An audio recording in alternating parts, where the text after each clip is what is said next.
نحمده ونصلي على رسوله الكريم اما بعد فاعوذ بالله من الشیطان الرجیم بسم الله الرحمن الرحیم.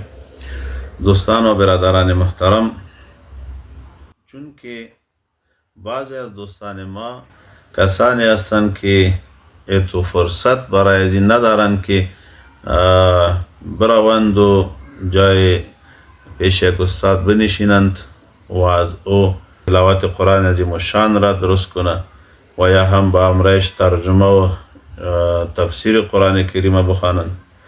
این قسم فرصت برایشان میسر نمیشه و بناهن ما تصمیم گرفتم که مختصرا روزمره یک درس و یا یک کلیپ مختصر قرآن کریم را که هم هجگی داشته باشم، یعنی که ما بتوانیم کلمات مغلقه و سخت قرآن کریم را با آسانی جور کرده بتوانیم و منهج و ترتیبی که ما اکثر با مون ترتیب با شاگرده خود قرآن کریم را درس دادیم و تدریس کردیم با مون طریقه مختصر و آسان که یک شخص یک ناخوان قرآن پاک بتواند که با آسانی قرآن کریم یاد بگیره و بخوانه.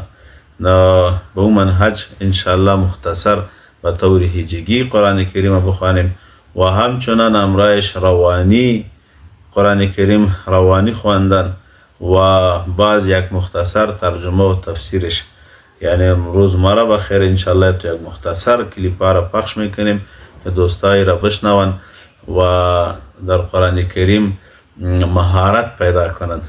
قرآن کریم یگانه کتابی است که ما را به حق میرسانه، برای هدایت فرستاده شده.